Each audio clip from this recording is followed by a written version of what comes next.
ஓம் சாந்தி. K Surajbhai அவர்களின் தாரணை வகுப்பு டிசம்பர் 11, 2024. ஒரு யோகியானவர் இவ்வுலகில் நடந்து திரியக்கூடிய கலங்கரை விளக்காவார். எவ்வாறு கலங்கரை விளக்கின் ஒளியானது நாலாபுறங்களிலும் பரவுகிறதோ அதே போன்று யோகி ஆத்மாவின் ஒளியும் நாலாபுறங்களிலும் பரவுகின்றது.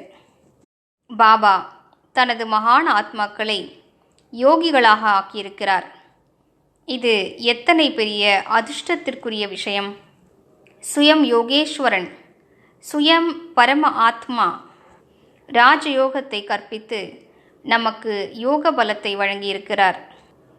உண்மையாக நாம் மனதார யோகிகளாக ஆகியிருக்கிறோம். இவ்வுலகில் யோகத்தின் சுகமானது அனைத்திலும் உயர்ந்ததாகும். ஏனென்றால் யோகம் என்றாலே சுயம் பகவானோடு இருப்பது. பாபாவின் மகா வாக்கியங்களை நினைவில் வைப்போம். குழந்தைகளே, நீங்கள் 2 யுகங்களுக்கு தேவதைகளோடு இருந்தீர்கள். நீங்கள் 2 யுகங்களுக்கு மனிதர்களோடும் வாழ்ந்து பார்த்து விட்டீர்கள். இப்போது சிறிது காலம் பகவானோடு வாழ்ந்து பாருங்கள். மீண்டும் மீண்டும் இந்த அழகான எண்ணத்தை உருவாக்குவோம். அப்போது பாபாவோடு இருப்பதற்கான நல்ல உற்சாகம் மனதில் இருக்கும். மேலும் நாம் அநேக விஷயங்களிலிருந்து விடுபட்டு பரமாத்ம ஆனந்தத்தில் நிலைத்திருப்போம். பகவானோடு இருப்பது எத்தனை பெரிய சுகம், எத்தனை பெரிய விஷயம்! எனவே ஏன் நாம் மற்ற விஷயங்களிலிருந்தெல்லாம் புத்தியை விலக்கி பாபாவின் அன்பில் மட்டும் மூழ்கக்கூடாது? இப்படிப்பட்டதொரு வாய்ப்பு பின்னர் ஒருபோதும் கிடைக்காது. நம்மிடம்தான் அந்த உயர்ந்த புத்தி இருக்கிறது. நம்மால் பாபாவோடு நிரந்தரமாக இருக்க முடியும். நம்மிடம்தான் அந்த நல்ல விவேகம் இருக்கின்றது. அந்த சரளமான ஞானம் இருக்கிறது. அதன் மூலம் நாம் நிரந்தரமாக யோகத்தில் நிலைத்திருக்க முடியும்.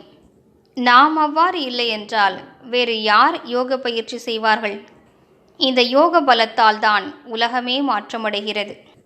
இந்த யோக பலத்தால் நாம் நமது தெய்வீக சுயராஜ்யத்தை படைக்கின்றோம். இந்த யோக பலத்தால் முழு வாயுமண்டலமும் மாற்றமடைகிறது. தேவகுலத்தின் ஆத்மாக்கள் மீண்டும் விழிப்படைகின்றனர். பூமி, நிலவு, நட்சத்திரங்கள், ஆகாயம், காற்று என்று அனைத்தும் மாற்றமடைகின்றன. எனவே நாம் இந்த அழகான காரியத்தை செய்ய மாட்டோமா? எனவே வாழ்க்கையில் நாம் எதற்கு முக்கியத்துவம் கொடுக்கிறோம்? வீணான விஷயங்களுக்கா அல்லது உயர்ந்த காரியங்களுக்கா? எனவே வாருங்கள், நல்ல யோகியாக இருப்பதற்கான அழகான எண்ணத்தை உருவாக்குவோம். யார் யோகியாக இருக்கிறாரோ அவரே பகவானுக்கு மிகவும் பிரியமானவர். ஒரு யோகி பகவானுடைய சொரூபமாகவே இருக்கிறார். யோகிகளிடம் மக்கள் பகவானுடைய பொலிவை பார்க்கிறார்கள். நாம் பரமாத்ம நிறத்தில் அந்தளவிற்கு நிறைவேறிவிட வேண்டும். நம்மில் சுயம் பகவானை பிறர் தரிசிக்க முடிய வேண்டும். எனவே எந்த ஆத்மாக்கள் இவ்வாறு தன்னைத்தான் உயர்த்தி கொள்வார்களோ அவர்கள் இவ்வுலகில் உலக மாற்றத்தின் மிகப்பெரிய காரியத்தில் அனைத்திலும் பெரிய பங்காற்றுவார்கள். எனவே வாருங்கள், நாம் நடந்து தெரியக்கூடிய கலங்கரை விளக்காவோம். பலவீனமான ஆத்மாக்களுக்கு சக்திகளின் தானம் அளிப்போம். இன்று முழு நாளும் இந்த பயிற்சியை நாம் செய்து கொண்டே இருப்போம்.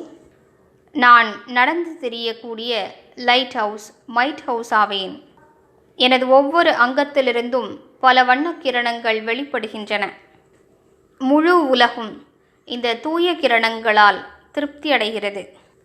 முழு உலகின் இருட்டும் விலகுகின்றது. மேலும் மேலே இருந்து பாபாவின் பிரகாசம் மற்றும் சக்திகளின் கிரணங்கள் என் மீது பொழிந்து கொண்டிருக்கின்றன. பின்னர் என்னிலிருந்தும் வெளிப்பட்டு நாலாபுறங்களிலும் பரவுகின்றன. இன்று முழு நாளும் இந்த அழகான பயிற்சியை செய்து கொண்டே இருப்போம். ஓம் சாந்தி.